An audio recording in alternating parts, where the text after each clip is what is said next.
إن الله وملائكته يصلون على النبي يا أيها الذين آمنوا صلوا عليه وسلموا تسليما. اللهم صل على محمد وآل محمد. بسم الله الرحمن الرحيم وبه نستعين وهو خير ناصر ومعين والعاقبة للمتقين والجنة للموحدين والنار للعاصين والصلاة والسلام على أشرف الأنبياء والمرسلين حبيب إله العالمين العبد المرتضى والنبي المجتبى والرسول المصطفى سيدنا ونبينا وشفيع ذنوبنا وطبيب نفوسنا ومولانا بالقاسم محمد. اللهم صل على محمد وآل محمد وعلى آله الطيبين الطاهرين المعصومين المظلومين سيما بقية الله في الأراضين الذين أذهب الله عنهم الرجس وطهرهم تطهيرا. اللهم صل على محمد وآل محمد رحمة الله على محبيهم واللعنة الدائمة على أعدائهم أجمعين. دعاء امام زمانہ عجل اللہ تعالی فرجہ الشریف. بسم اللہ الرحمن الرحیم. اللهم كن لوليك الحجة ابن الحسن صلواتك عليه وعلى آبائه في هذه الساعة وفي كل الساعة وليا وحافظا وقائدا وناصرا ودليلا وعينا حتى تسكنه أرضك طوعا وتمتعه فيها طويلا. اللهم صل على محمد وآل محمد وعجل فرجهم. خدا متعال کا شکر ہے کہ جشن امام علی النقی علیہ الصلوۃ والسلام کی محفل نصیب فرمائی ہے 15 ذی الحجۃ الحرام یا 3 رجب المرجب، جو کہ برصغیر میں زیادہ معروف تاریخ ہے.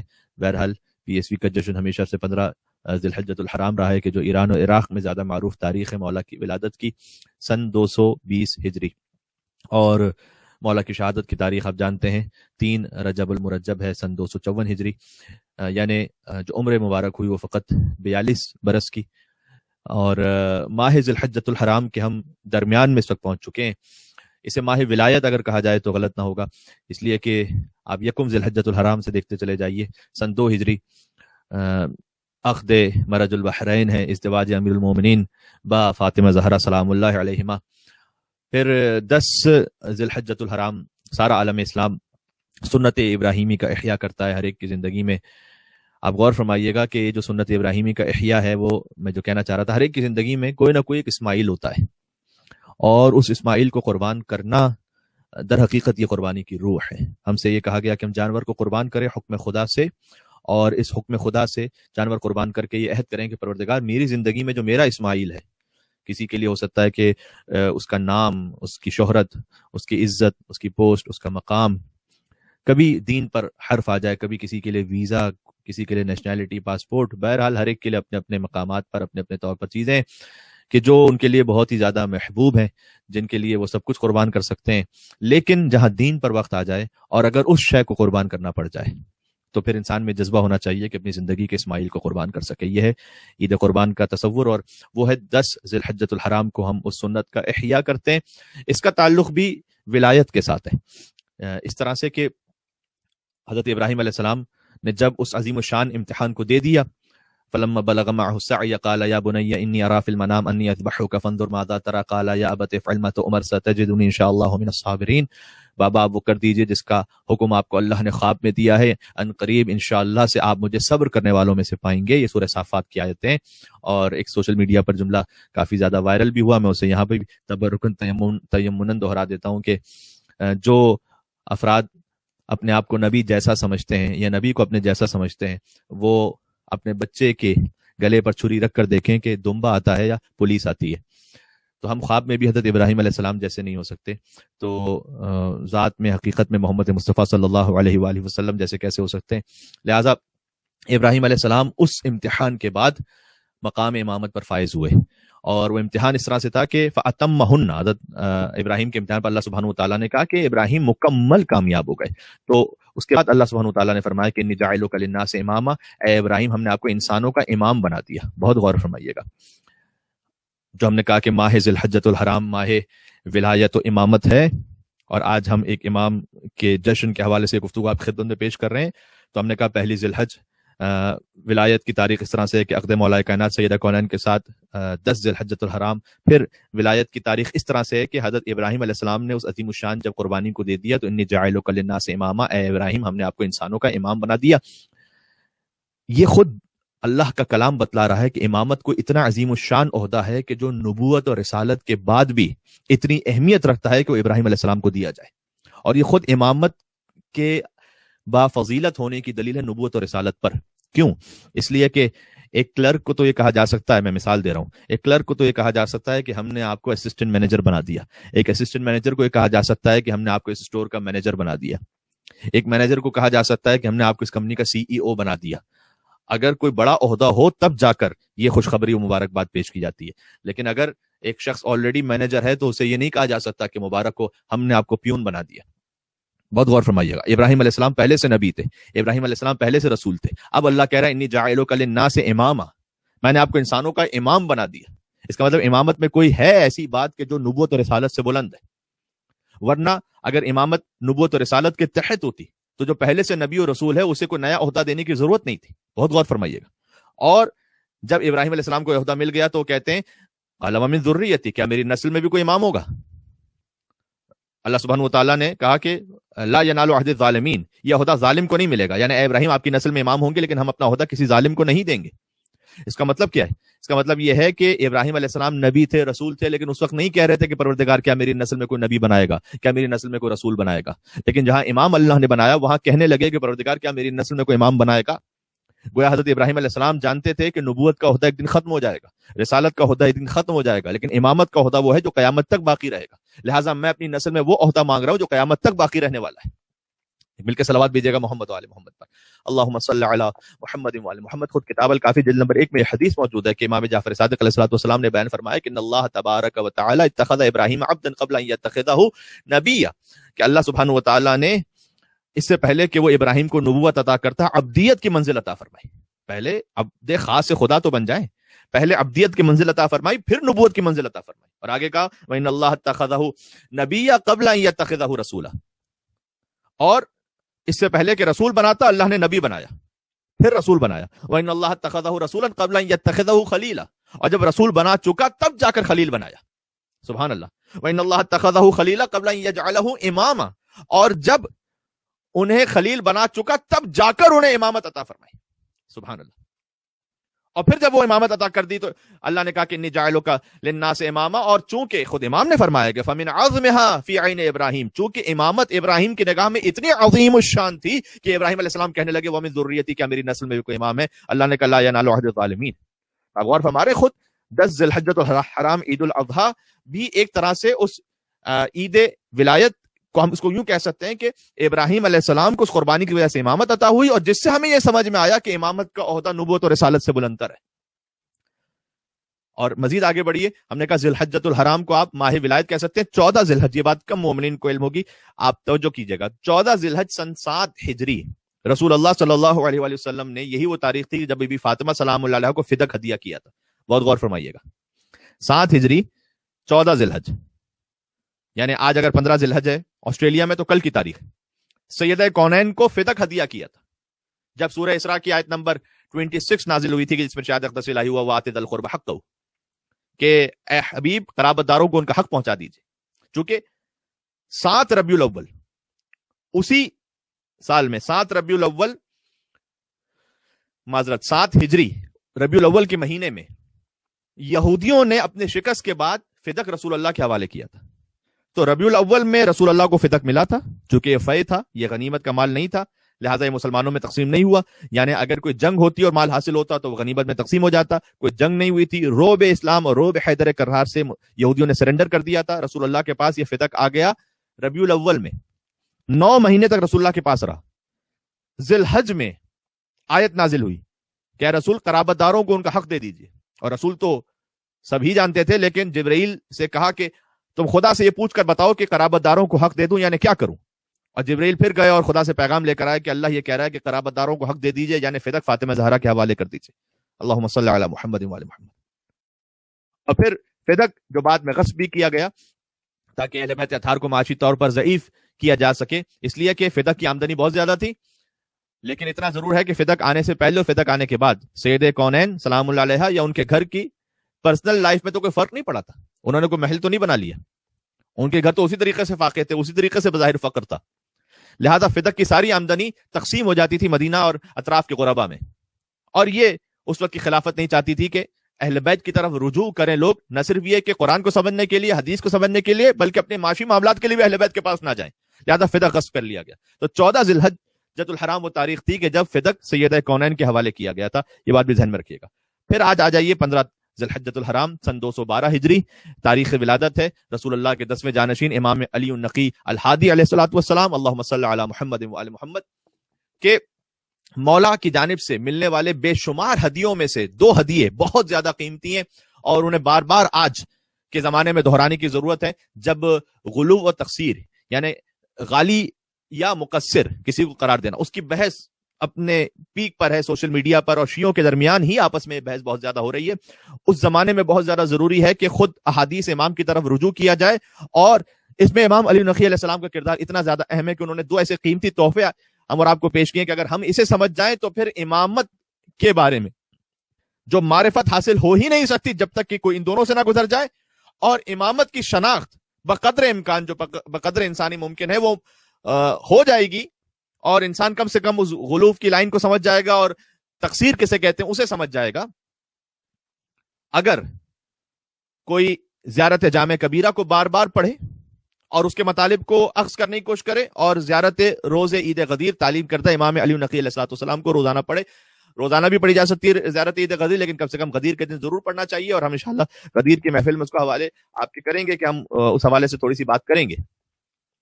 اچھا غور فرمائیے گا، اگرچہ امام علیہ السلام کے زمانے میں خود غالیوں کی ایک تحریک موجود تھی، اگر آپ 10ویں امام کا زمانہ دیکھیے تو غلوف کی ایک باقاعدہ تحریک آپ کو 10ویں امام کے زمانے میں نظر آئے گی۔ مثلا فتح بن یزید جرجانی، اس کا عقیدہ یہ تھا کہ امام علیہ السلام کو کھانے پینے کی ضرورت نہیں ہوتی۔ اگر واقعی یہی عقیدہ رکھ لیا جائے تو پھر 3 دن کی بھوک اور پیاس کے مصائب کا کیا ہوگا؟ تو اس کا عقیدہ یہ تھا۔ امام علیہ السلام نے باقاعدہ کشف الغمہ میں جلد نمبر 2 میں روایت موجود ہے کہ امام نے جواب دیا کہ ہر جسم کو کھانے اور پینے کی ضرورت ہے سوائے خدائے متعال کے کہ جس نے خود جسم کو جسمیت عطا کی ہے۔ سبحان اللہ، بہت خوبصورت جملہ ہے۔ اس خدا نے جسم کو جسمیت عطا کی ہے، اس کے لیے ضروری نہیں ہے کسی غذا کی، اس لیے کہ وہ اس سے ماورا اور بالاتر ہے، وہ سبحان ہے، پاک اور منزہ ہے ان تمام باتوں سے۔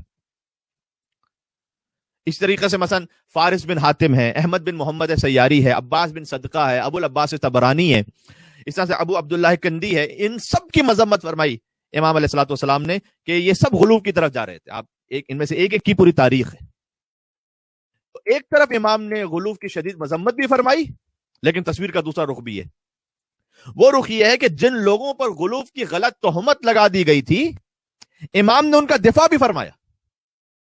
دیکھیں دونوں اپنے مقام پر اہم باتیں، ایک طرف سے یہ کہ غلو کی مذمت بھی کی، اور زیارت جامع کبیرہ اور زیارت روز عید غدیر ان جیسی زیارات سے سمجھا دیا کہ دیکھو ہو سکتا ہے تم کسی بات کو غلو سمجھ رہے ہو لیکن وہ عین ایمان اور عین حقیقت ہے، وہ غلو نہیں ہے۔ ابھی میں کچھ ترجمہ آپ کی خدمت میں عرض کرتا ہوں۔ اور بعض لوگوں پر غلو کی تہمت لگ چکی تھی، انہیں دور بھی کیا۔ محمد بن اورما ایک قومی، ان کو شہر قم سے نکال دیا گیا تھا کیونکہ ان پر غلو کی تہمت تھی، تو قم والوں نے شہری سے نکال دیا تھا کہ بھائی یہ تو غالی ہے، جیسے آج بھی ہم بائیک آؤٹ کر دیتے ہیں۔ تو امام نے باقاعدہ اہل قم کو خط لکھا کہ محمد بن اورما غالی نہیں ہے۔ رجال نجاشی صفحہ نمبر 329 پر امام کے خط کا تذکرہ موجود ہے۔ حتیٰ وہ محمد بن اورما کے جس کے لیے غلو کا شائبہ تھا اور تہمت لگانے لگے تھے لوگ، معجم رجال الحدیث کے جو معرکۃ الآراء کتاب حضرت آیت اللہ خوئی مرحوم و مغفور کی، اس میں وہ جلد نمبر 15 میں لکھتے ہیں کہ محمد بن اورما قابل اعتماد اور ثقہ راوی ہے۔ تو یہاں تک کہ آیت اللہ خوئی نے بھی اس راوی کی وثاقت کو قبول کیا، اس لیے کہ امام علیہ السلام نے خط لکھ کر لوگوں کو سمجھایا کہ تم غلط غلو کی تہمت لگا رہے ہو. تو دونوں طرف سے باتیں ہیں ہمیں. ایک طرف سے یہ کہ جو غلو کرنے والے ہیں ان کی مذمت بھی ہو، لیکن ایسا نہ ہو کہ ہم بلا وجہ کسی پر تہمت لگا دیں. تو امام علیہ السلام نے باقاعدہ رد فرمایا. اچھا، مثلا محمد بن عروہ سے بے شمار روایات ہیں، کافی میں بھی روایات موجود ہے. جلد نمبر 1 میں موجود ہے کہ مثلا اس راوی نے امام علی نقی علیہ السلام سے روایت کی کہ امام علی نقی علیہ السلام یہ فرماتے ہیں کہ ابو عبداللہ جدلی وہ مولا کائنات امیر المومنین علی بن ابی طالب علیہ السلام کے پاس پہنچے، اور امام علیہ السلام نے کہا کہ اے ابو عبداللہ، کیا میں تمہیں خدائے متعال کے اس قول کی جو قرآن میں آیت ہے کہ من جاء بالحسنہ فلہ خیر منہا، کہ جو نیکی لے کر آئے تو اس کے ساتھ ویسا ہی خیر اور احسان کیا جائے گا، اور وہ قیامت کے دن جہاں سب خوف میں ہوں گے وہ امن و امان میں ہوگا. ومن جاء بالسیئہ، اور اگر کوئی گناہ لے کر آئے فکبت وجوہہم فی النار، تو اسے منہ کے بل جہنم میں جھونک دیا جائے گا. اس آیت کا مفہوم بتاؤں؟ مولا کائنات نے کس سے پوچھا؟ ابو عبداللہ جدلی سے کہا کہ کیا تمہیں مفہوم میں پتہ ہے مفہوم اس کا؟ میں بتاؤں. یہ روایت کون کر رہا ہے؟ محمد بن عروہ، جنہیں غلوف کی تہمت سے گزرنا پڑا. کیوں؟ اس لیے کہ مثلا یہ روایت آپ سن لیجیے. امام نے کہا کہ کیا میں تمہیں بتاؤں کہ اللہ یہ کہہ رہا ہے کہ جو نیکی لے کر آئے گا وہ قیامت کے دن امن و امان میں ہوگا، جو گناہ لے کر آئے گا اسے منہ کے بل جہنم میں ڈال دیا جائے گا. سورہ نمل کی آیت نمبر 90 ہے یہ. مولا کائنات نے فرمایا کہ الحسنہ معرفت الولایہ، اس نیکی سے مراد یہاں پر ولایت کی معرفت ہے. جو ولایت لے کر آئے گا وہ قیامت کے دن امن و امان میں ہوگا. اور پھر امام نے آگے فرمایا کہ وحبنا اہل البیت، اور ہم اہل بیت کی محبت ہے اس نیکی کا مطلب. اور جو سیئہ ہے گناہ، کہ اگر کوئی گناہ کے ساتھ آئے گا منہ کے بل جہنم میں جائے گا، اس سے مراد انکار الولایہ، اس سے مراد ولایت کا انکار ہے. تم اسے فروع دین میں نہ لے کے جاؤ، یہ اصول دین کی بات ہو رہی ہے یہاں پر. اب چونکہ محمد بن عروہ نے روایت نقل کر دی لہذا لوگوں نے غالی کہنا شروع کر دیا. بات واضح ہو رہی ہے؟ میں جملہ کرنا چاہتا ہوں، دشمنی جو ہے اپنی نصیریت تک رکھیے، اس کو بڑھا کر ہر اس خطیب تک نہ لے کر جائیے جو آپ کی مرضی کی مجلس سے نہ پڑھتا ہو. بہت اہم ہے، اور اس پر مزید بھی گفتگو ہو سکتی ہے، کبھی اور کروں گا انشاءاللہ آپ کی خدمت میں. غلو اور نصیریت تک اپنی مخالفت رکھیں، لیکن ہر وہ خطیب اور عالم کہ جو ہمارے مزاج کی مجلس نہ پڑھتا ہو یہ نصیری ہے، یہ غالی ہے، نہ لے کے جائیے. ہر اسٹیبلشمنٹ کے پاس کچھ کارڈ ہوتے ہیں، جیسے کہ اگر پاکستان میں کسی پہ کوئی الزام لگانا ہو تو کئی مرتبہ اسے کہہ دیا جاتا ہے کہ یہ انڈین ایجنٹ ہے. کیوں؟ اس لیے کہ اسے کسی معاملے میں پھنسانا ہے. اور اسی طریقے سے وائس ورثہ انڈیا میں اگر کسی کا کوئی پولیٹیکل معاملہ ہے، کوئی مذہبی معاملہ ہے، اس سے وہ پکڑا نہیں جا رہا، اس پہ الزام لگا دیتے ہیں کہ بھئی یہ پاکستان کا ایجنٹ ہے. تو ہر ایک کے پاس کہیں نہ کہیں کوئی کارڈز ہوتے ہیں کھیلنے کے لیے. اب وہ زندگی پر صفائی دیتا پھرے کہ میں ایجنٹ نہیں ہوں. ہوتا ہے نا اس طریقے سے. کئی مرتبہ توہین رسالت کے قانون پر بھی پاکستان میں ایسا ہوتا ہے کہ بھئی دو افراد کا ذاتی معاملہ تھا، ایک نے دوسرے پر توہین رسالت کا الزام لگا دیا. اب وہ زندگی بھر اپنی جان بچاتا پھرے اس لیے کہ کہیں نہ کہیں کوئی اس کو قتل کر دے گا، اور صفائیاں دیتا پھرے کہ نہیں میں رسول اللہ کا ماننے والا ہوں. اسی طریقے سے غلو اور نصیریت کا کارڈ کبھی یوز ہوتا ہے. جو عالم ہمارے مطلب کی بات نہ کر رہا ہو، ہمیں پسند نہ ہو، کہیں سے گھما پھرا کر کبھی اس کے کچھ ایسے کلپس نکال کر کے جو سیاق و سباق سے ہٹ کر ہو، اس پہ غلو اور نصیریت کا الزام لگا دو. اب وہ زندگی بھر صفائی دیتا پھرے کہ نہیں بھائی میں علی اللہ نہیں کہتا، میں علی ولی اللہ کہتا ہوں. جو سلام کے بعد بھی یہ علی مدد کہے، فرض کیجئے میں فقط سلام کہتا ہوں السلام علیکم، لیکن اگر وہ کہہ دیتا ہے السلام علیکم یا علی مدد، تو میں کہہ دیتا ہوں وعلیکم السلام مولا علی السلام مدد. اس میں نصیریت کہاں سے آ گئی؟ آپ کو اس کے ذاتی فعل پر اختلاف ہو سکتا ہے، لیکن نصیریت کہاں سے آ گئی جو علی ولی اللہ کہنے والا ہے؟ تو غلو اور نصیریت سے ہمیں بچ کے بھی رہنا ہے. ساتھ میں اگر کسی پر غلط تہمت ہے تو نہ صرف یہ کہ خود غلط تہمت نہیں لگانی، بلکہ اگر غلط تہمت لگا دی گئی ہے امام نے دفاع فرمایا کہ نا. اور انہی حالات میں جب غلو و نصیریت کی بحث ہو رہی تھی، سبحان اللہ، امام نے زیارت جامع کبیرہ بھی تعلیم دے دی. ہو سکتا ہے کہ کوئی اپنے عقل سے سوچتا کہ کاش امام کسی اور زمانے میں زیارت جامع کبیرہ تعلیم فرما دیتے کہ کہیں ان نصیریوں کو یا ان غالیوں کو موقع تو نہ مل جاتا. امام نے کہا نہ، ہم اپنے فضائل کے بیان پر کوئی کمپرومائز تھوڑی کریں گے. اور تم سمجھو کہ غلو کیا ہے، زیارت جامعہ سے سمجھو کہ غلو کیا ہے. زیارت جامعہ کا کوئی عادی ہو جائے سبحان اللہ، اسے 1000 شہیدوں کا ثواب ملتا ہے. علماء کرام نے بیان فرمایا، اور امام علی نقی علیہ السلام نے زیارت جامع کبیرہ خود لکھوائی. اس لیے آپ سے گزارش یہ ہے کہ اسے بار بار پڑھیں اور اس کا ترجمہ اس پہ غور کیجیے. دیکھیں گے جب متوکل قبر امام حسین علیہ السلام کو کھود رہا تھا، لوگ گھبرا گئے تھے. 10ویں امام کے زمانے کی بات ہے کہ مولا اب تو قبر کھود رہی ہے. امام نے اس وقت بیان فرمایا کہ تمہاری تکلیف شرعی فعلاً یہ نہیں کہ تم متوکل سے جا کے لڑو، لیکن میں تمہیں ایک ایسی زیارت تعلیم دے رہا ہوں کہ تمہارے دل میں جو قبر امام حسین علیہ السلام ہے اس کی طرف متوجہ ہو کر زیارت پڑھو، تاکہ دل میں جو عقیدہ ہے یہ مستحکم ہو سکے.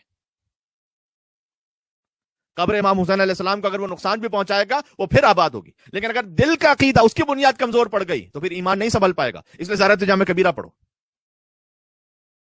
سبحان اللہ. آج اس مسرت کا اظہار جو مولا کی ولادت کا دن گزرا ہے زیارت جامع کبیرہ پڑھ کے کر سکے، اس لیے کہ مسرت کا کمال معرفت ہے.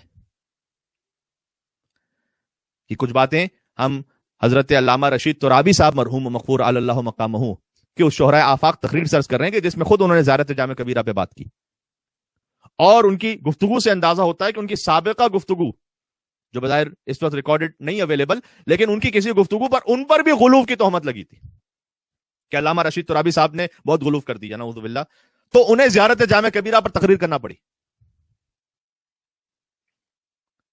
تو مسرت جو ہے نا، جو خوشی، اس کا کمال اس وقت ہوتا ہے کہ جب معرفت کمال پر ہو. معرفت کو بڑھانا امام کی، آئیے زیارت جامع کبیرہ پڑھیں. مسرت عقلی کیا ہے؟ کسی معمے کا حل ہو جانا. عید عقلی کیا ہے؟ کسی چھپی ہوئی بات کا کھل کر ظاہر ہو جانا. آپ پر بہت سے چھپے ہوئے راز آشکار ہو جائیں گے اگر آپ زیارت جامع کبیرہ پڑھیں گے. زیارت شروع ہوتی ہے السلام علیکم یا اہل بیت النبوہ. امام جعفر صادق علیہ السلام فرماتے ہیں کہ سلام اللہ کے ناموں میں سے ایک نام ہے، لیکن یہ وہ رحمت ہے کہ جو اس نے اپنے بندوں کو عطا کی ہوئی ہے، اور اسے عطا کر کے بندوں کو آزمایا ہے کہ کون اس سلام کے لفظ کو صحیح استعمال کرتا ہے. یعنی لفظ بدل دوں، کون استحقاق رکھنے والی شخصیات کو علیہ السلام کہتا ہے. سبحان اللہ. امام نے فرمایا السلام علی محل معرفت اللہ. سلام و اللہ کی معرفت کے مکانوں پر. یہ زیارت جامع کبیرہ پڑھنا. وَمَسَاكِنَ بَرَكَتِ اللَّهِ وَمَعَادِنَ حِكْمَتِ اللَّهِ وَحَفَظَةِ سِرِّ اللَّهِ وَحَمَلَةِ کتاب اللہ. کتاب خدا کو حمل کرنے والوں پر سلام ہو. وَأَوْصِيَاءِ نَبِيِّ اللَّهِ وَذُرِّيَّةِ رَسُولِ اللَّهِ. خدا کے رازوں کی حفاظت کرنے والوں پر سلام ہو.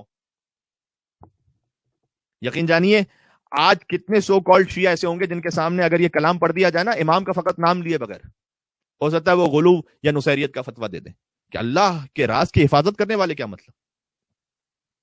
اس لیے کہ انہوں نے زیارت جامع کبیرہ نہیں پڑھی، اس لیے کہ انہوں نے امام کا کلام نہیں پڑھا. السلام علی الدعاۃ الی اللہ والادلہ علی مرضات اللہ. سلام ہو ان پر کہ جو اللہ کی طرف بلانے والے ہیں، جو اللہ کی مرضی پر دلیل ہیں. یہ امام کے الفاظ پڑھ رہا ہوں اس لیے کہ ابن ابی العدید معتزلی کی طرح اگر میں خود اپنے الفاظ وضع کروں گا تو گونگا ہو جاؤں گا. اس لیے کہ قصیدہ وہی اچھا ہوتا ہے جو ممدوح کے ہاں قبول ہو جائے. لہذا سب سے بہتر قصیدہ آل محمد کا زیارت جامع کبیرہ ہے. والمستقرین فی امر اللہ. حکم الہی میں استقرار رکھتے ہیں آپ اہل بیت، استراب نہیں رکھتے.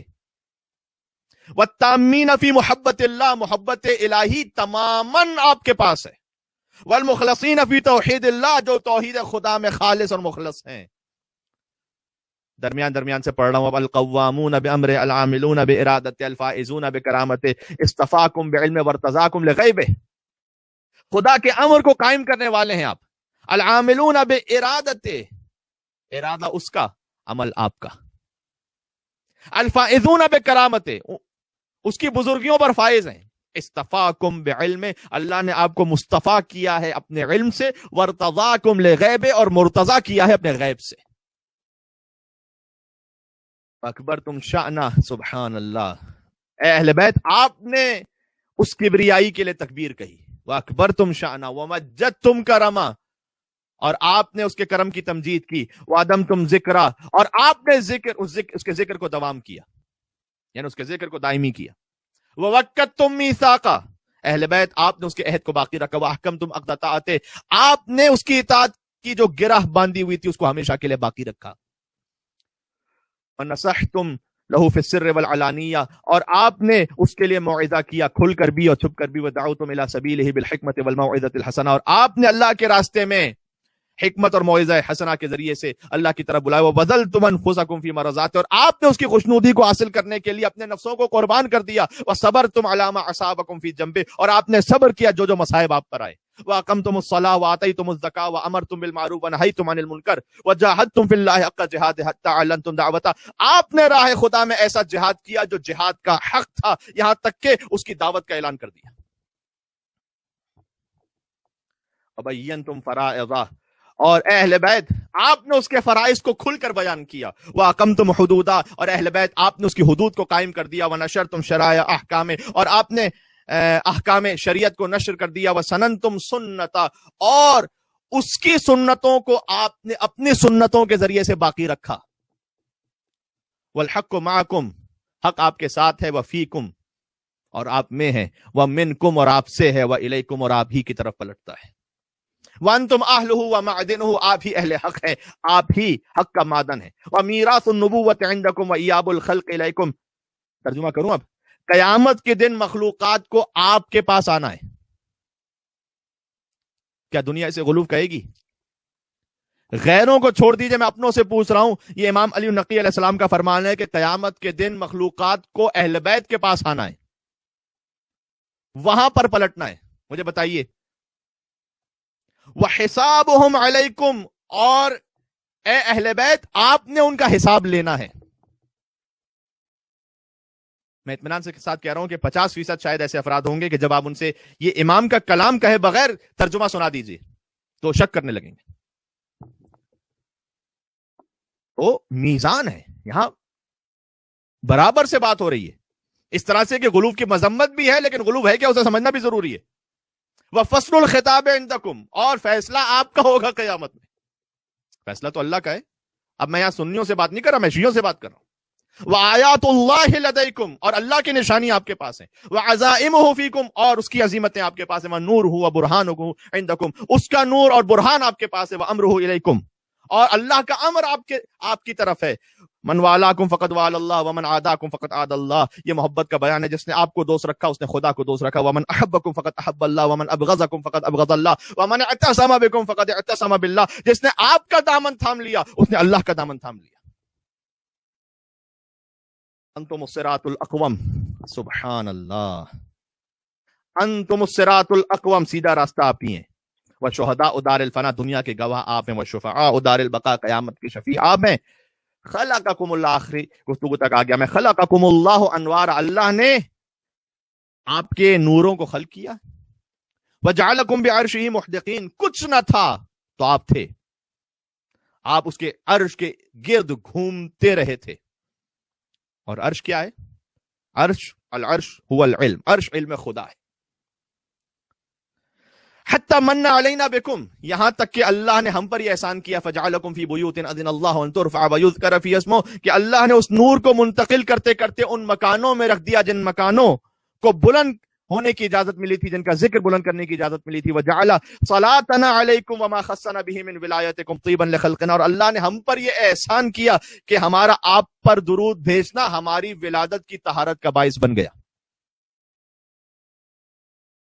وطہارۃ لانفسنا وتزکیۃ لنا وکفارۃ لذنوبنا، ہمارے گناہوں کا کفارہ بن گیا آپ پر درود بھیجنا۔ اللہم صل علی محمد وآل محمد، بے ابی انتم و امی، میرے ماں باپ آپ پر صدقے، و اہلی، میرے گھر والے آپ پر صدقے، و مالی، میرا مال آپ پر صدقے، و اسرتی، میرا قبیلہ آپ پر صدقے، اشہدکم و اشہد اللہ انی مؤمن بکم و بما آمنتم بہ وکافر بعدوکم، میں اللہ کو گواہ بنا کر کہتا ہوں اور آپ کو گواہ بنا کر کہتا ہوں کہ جو کچھ آپ لے کر آئے میں اس پر ایمان لے کر آیا ہوں، کافر بعدوکم، ہاں میں کافر بھی ہوں، کافر کہتے ہیں نا لوگ شیعیان حیدر کرار کو، جی کافر ہیں ہم، لیکن کافر بعدوکم، ہاں میں کافر ہوں مگر آپ کے دشمن کا کافر ہوں۔ انتم نور الاخیار وہدات الابرار وحجج الجبار، ہر نیک بندے کا نور آپ ہیں، نیک بندوں کے ہادی آپ ہیں، جبار کی حجتیں آپ ہیں۔ اور اس کے بعد امام علی نقی علیہ السلام کی زبان مطہر سے جملہ جاری ہوا، بکم فتح اللہ و بکم یختم، یہیں پہ بات ختم کروں گا، اللہ آپ سے ابتدا کرتا ہے اور اللہ نے آپ ہی پر ختم کرتا ہے، گویا اللہ نے آپ سے ابتدا کی ہے، اللہ آپ ہی پر ختم کرے گا. بتلائیے کیا یہ فضائل سب کو ہضم ہو پاتے ہیں؟ نہیں. لہذا حضور نے فرمایا تو کنت نبیا وآدم بین الماء والطین، میں اس وقت نبی تھا کہ جب آدم پانی اور مٹی کے درمیان تھے. یہاں امام نے زیارت جامع کبیرہ میں کہا بکم فتح اللہ، اللہ آپ سے ابتدا کرتا ہے. اور جب کسی نے میرے مولا علی علیہ السلام کے سامنے کہا کہ آپ کے بھائی رسول اللہ یہ کہا کرتے تھے کہ کنت نبیا وآدم بین الماء والطین، میرے مولا نے دفعتاً جواب دیا کہ ہاں، اور میں یہ کہتا ہوں کنت ولیا وآدم بین الماء والطین. اللہ اکبر، میں اس وقت بھی ولی تھا کہ جب آدم بنے نہیں تھے، پانی اور مٹی کے درمیان تھے. میں ولی تھا، یعنی میں مولا تھا. جملہ کہنے لگا ہوں، علی مولا پہلے سے ہیں. غدیر میں نبی نے مولا بنایا نہیں ہے، غدیر میں نبی نے مولا دکھایا ہے. ظاہر ہے کہ امام بارگاہ میں گفتگو ہو رہی ہوتی تو کسی اور ہی شان و شوکت کے ساتھ ہو رہی ہوتی. بہرحال اب اپنے کمرے اور حجرے سے ہی بات ہو رہی ہے، لیکن آپ قبول فرمائیں گے وہ بکم ينزل الغیث. کتنا آگے پڑھتا چلا جاؤ. آپ ہی کی وجہ سے اللہ ابر برساتا ہے. وہ بکم ينفس الهم ويكشف الضر، کہ بلائیں دور ہوتی ہیں آپ کی وجہ سے، بیماریوں کو شفا ملتی ہے اے اہل بیت آپ کی وجہ سے. واشرقت الارض بنورکم، اور زمین روشن ہے آپ کے نور کی وجہ سے. وفاز الفائزون بولایتکم، کامیاب ہونے والے کامیاب ہیں آپ کی ولایت کی وجہ سے. ذکرکم فی الذاکرین، آپ کا ذکر کرنے والوں کی زبانوں پر ہے. واسماؤکم فی الاسماء، آپ کے نام سب ناموں میں ہیں، آپ کے نام سبھی ناموں میں ہیں. اس کی تشریح پھر کبھی اور صحیح، لیکن اتنا ضرور ہے کہ حضور نے علی ابن ابی طالب علیہ السلام سے کہا تھا کہ کنت مع الانبیاء سرا ومعی جہرا. ترجمہ کرنے سے پہلے ریفرنس دے دوں، جا کے فرید الدین عطار نیشاپوری کے مظہر العجائب و مظہر الاسرار صفحہ نمبر 162 پر دیکھ لیجئے گا، اور جا کے ملا فتح اللہ کاشانی کی زبدۃ التفاسیر جلد نمبر 7 صفحہ نمبر 269 پر دیکھ لیجئے گا کہ حضور نے علی ابن ابی طالب سے ارشاد فرمایا تھا کہ اے علی، آپ تمام انبیاء کے ساتھ تھے سرن چھپ کر، و معی جہرا، اور میرے ساتھ ظاہر ہو کر. اب سمجھ میں آیا امام علیہ السلام کیوں کہہ رہے ہیں اے اہل بیت اس طرح سے ہمیں سلام کرو؟ سارے ناموں میں آپ کے نام موجود ہیں. یادیں آدم علیہ السلام میں آپ کا نام ہے، نوح علیہ السلام میں آپ کا نام ہے، ابراہیم علیہ السلام میں آپ کا نام ہے، موسیٰ علیہ السلام میں آپ کا نام ہے، عیسیٰ علیہ السلام میں آپ کا نام ہے. وارواحکم فی الارواح وانفسکم فی النفوس واثارکم فی الاثار وقبورکم فی القبور. زیارت آگے بڑھتی ہے اور آگے آنے والے کسی نہ کسی سلسلے میں اور مزید اس کو عرض کرنے کی کوشش کروں گا. اللہ سبحانہ و تعالی ہمیں غلو و نصیریت سے بچا کر رکھے اور ساتھ میں تقصیر سے بچا کر رکھے. اس لیے کہ اہل بیت علیہ السلام کے حقیقی فضائل سمجھنے سے ہم سب قاصر ہیں، واقعاً سب قاصر ہیں. اور جو اپنے آپ کو قاصر نہ سمجھے در حقیقت وہی مقصر ہے. صراط مستقیم پر چلنے کی توفیق عطا فرمائے. زیارت جامع کبیرہ سے انشاءاللہ اپنے آپ کو وابستہ رکھنے کی توفیق عنایت فرمائے. زیارت روز عید غدیر آپ ضرور پڑھیے گا انشاءاللہ غدیر کے دن، اسے پڑھنے کی اور انشاءاللہ اس سے معنی کو اخذ کرنے کی توفیق عنایت فرمائے. ہماری حاجات کو پورا فرمائے. اس وقت بالخصوص وکٹوریا میں جو لاک ڈاؤن ہے اس میں ہو سکتا ہے بعض مومنین کسی بھی مشکل میں پریشانی میں ہوں. تمام انسانوں کو پروردگار تو مشکل اور آفات سے دور فرما، بیماریوں سے شفا عطا فرما، رزق میں وسعت عطا فرما. امام علی نقی علیہ الصلوۃ والسلام کا واسطہ سامرہ کی زیارتوں کو کھول دے، ہمیں وہاں پہنچ کر مولا کا زائر بننے کی توفیق عنایت فرما. اور امام کے پوتے حضرت حجت امام عصر والزمان کے ظہور پنور میں تعجیل فرما. ربنا تقبل منا انک انت السمیع العلیم بجاہ محمد وآلہ الطیبین الطاہرین.